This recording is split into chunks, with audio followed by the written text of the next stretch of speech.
안녕하세요. 오늘 딥다이브에서는 당신이 공유해주신 자료들을 바탕으로 고대 시리아 역사를 완전히 새로 쓴 에블라 유적 이야기를 해볼까 합니다. 네, 안녕하세요. 보통 우리가 시리아 하면 메소포타미아나 이집트 문명의 약간 주변부 정도로만 생각하기 쉬운데 기원전 3000년기에 이미 독자적인 제국이 있었다는 거잖아요. 맞아요. 정말 놀라운 발견이었죠. 에블라는 그야말로 고대 근동 역사의 지도를 다시 그리게 만들었어요. 특히 오늘 우리가 살펴볼 왕궁 쥐, 이게 그냥 옛날 궁궐터가 아니라 그 시대의 권력, 사회 시스템을 건축물 그 자체로 보여준다는 거죠. 네, 바로 그 점이 핵심입니다. 왕궁 쥐는 당시 에블라 제국의 심장이었고 그 구조 안에 권력의 작동 방식이 담겨 있다고 볼 수 있어요. 근데 또 흥미로운 건 이걸 우리가 알게 된 계기가 파괴 때문이라는 거잖아요. 그렇죠. 기원전 2300년쯤 아카드 제국이 침략해서 도시 전체를 불태웠는데 그 불 때문에. 네, 그 엄청난 화재 덕분에 점토판 문서들이 있잖아요. 이게 수만 점이나 뭐랄까 딱딱하게 구워진 거죠. 와, 마치 도자기처럼요. 파괴가 보존을 도운 셈이네요. 정말 역사의 아이러니죠. 자, 그럼 오늘 이 잊혀진 제국의 심장, 왕궁 쥐가 어떻게 그 힘과 질서를 보여주는지 당신의 자료를 통해 핵심만 한번 파헤쳐보죠. 네, 좋습니다. 짧고 굵게 에블라의 진면목을 보는 걸로. 네, 그럼 왕궁 쥐를 보려면 먼저 도시 전체 그림부터 좀 봐야 할 것 같은데요. 자료 보니까 에블라가 그냥 생긴 도시가 아니라 철저히 계획된 도시였다면서요. 정확해요. 아주 중요한 포인트입니다. 딱 보면 타원형의 거대한 방어벽이 있고요. 그 안에 높은 지대, 아크로폴리스가 있고 그 아래로 하부 도시가 펼쳐지는 구조였어요. 아크로폴리스, 그 높은 언덕 같은 곳에요. 네, 그 중심부 높은 곳에 왕궁 쥐랑 주요 신전들이 딱 자리 잡고 있었던 거죠. 그럼 아래쪽 하부 도시는요? 하부 도시는 다시 4개 구역으로 나뉘고 각 구역마다 또 자체 성문이 있었어요. 와, 그럼 도시 구조 자체가 벌써부터 지배층이랑 일반 주민들 공간을 나누고 또 시각적으로도 위계를 딱 보여주는 거네요. 바로 그거예요. 당신이 만약 당시 에블라 시민이었다면 그냥 도시를 걷는 것만으로도 매일 그 권력 구조를 느꼈을 바라는 거죠. 높이 22m나 되는 흙 방벽의 성벽, 성문까지. 이건 방어 목적도 있지만 딱 봐도 우리는 이만큼 강하다 보여주는 과시용이기도 했겠네요. 그렇죠. 도시 자체가 거대한 권력의 무대장치였던 셈이에요. 자, 그럼 그 권력의 핵심, 왕궁 쥐 안으로 한번 들어가 볼까요? 단순히 왕이 사는 집이 아니었다는 거죠? 네. 행정, 종교 의례, 심지어 생산이나 저장 기능까지 다 합쳐진 복합 공간이었어요. 그리고 약간 특이하게 테라스식으로 여러 단에 걸쳐 지어졌고요. 여러 단으로요? 흥미로운데요? 그럼 가장 중요한 공간은 어디였을까요? 역시 아레오레뜰이죠. 모든 길이 여기로 통한다고 보면 돼요. 왕이 공식 업무를 보고 중요한 의례를 주관하던 곳, 왕자가 있었을 법한 단상 흔적도 나왔고요. 여기가 메인 광장이군요. 근데 여기서 나온 점토판 문서양이 어마어마하다고요. 네, 바로 그 아레오레뜰 역에 붙어있는 행정구역이 있는데요. 거기에 대전이라고 부르는 뭐랄까 중앙기록보관소 같은 방에서요. 네. 무려 15,000점의 점토판이 쏟아져 나왔습니다.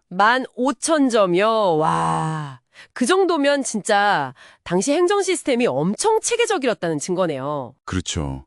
단순히 문서만 한다 이걸 넘어서서요. 고도로 발달된 기록관리 시스템이 있었다는 걸 보여줘요. 그리고 바로 옆에 귀중품 창고도 있어서 행정 권력과 경제 권력이 얼마나 밀접했는지도 알 수 있죠. 그 많은 정보를 다루려면 궁궐 내비 동선도 뭔가 좀 특별했을 것 같은데요? 예리하시네요. 그게 또 에블라 왕궁지의 중요한 특징인데요. 동선 분리가 아주 철저했어요. 동선 분리요? 네, 예를 들어 의례용 계단이라고 아마 왕족이나 최고위층만 썼을 걸로 보이는 계단이 있고요. 또 기념비적 배단이라고 해서 좀 더 공적인 방문객이나 관리들이 썼을 법한 크고 넓은 계단이 따로 있었어요. 아예 길을 나눠놨군요. 네, 심지어 주방도요. 일반 주방이랑 다르게 화덕이 8개나 있는 의례용 주방이 발견됐어요. 화덕이 8개요? 그건 뭐 국가적인 행사나 연회 때문이었겠네요? 그렇죠. 대규모 인원을 위한 조리시설이었던 거죠. 그러니까 이 궁전의 모든 공간, 모든 길이 신분과 기능에 따라서 철저하게 통제되고 위계적으로 설계됐다는 겁니다. 문 하나 통과하는 것도 신분에 따라 달랐을 수 있어요. 정말 건축으로 질서를 만든 거네요. 근데 그 거대한 건물을 당시 기술로 어떻게 지었을까요? 진흙벽돌을 주로 썼다고요? 네, 기본은 진흙벽돌인데요. 근데 중요한 부분, 특히 땅이랑 맞닿는 기초 부분에는 석회암이나 현무암 같은 돌을 썼어요. 이게 중요해요. 아, 습기 때문에 그런가요? 맞아요. 진흙벽돌이 습기에 약하니까 석재 기초 위에 진흙벽돌 벽을 쌓는 거죠. 이 복합공법 덕분에 훨씬 튼튼하고 오래가는 건물을 지을 수 있었던 거예요. 그냥 벽돌가 아니고 종류를 구분해서 썼다는 이야기도 있던데요? 네, 그것도 정말 놀라운 점인데요. 보통 쓰는 벽에는 그냥 그 지역 붉은 흙으로 만든 벽돌을 쓰고 네. 하중을 많이 받거나 좀 더 튼튼해야 하는 주교한 부분에는 특별히 제작한 품질 좋은 노란색 강화 벽돌을 썼어요. 노란색 강화 벽돌이요? 네, 이건 뭐랄까요? 재료의 특성을 정확히 알고 꼭 필요한 곳에 더 좋은 자원을 쓰는 일종의 가치공학 같은 개념이 이미 있었다는 거죠. 계획적인 자원 배분 능력을 보여주는 거예요. 와, 기원전 3000년기에 이미 그런 생각을 했다는 게 정말 대단한데요?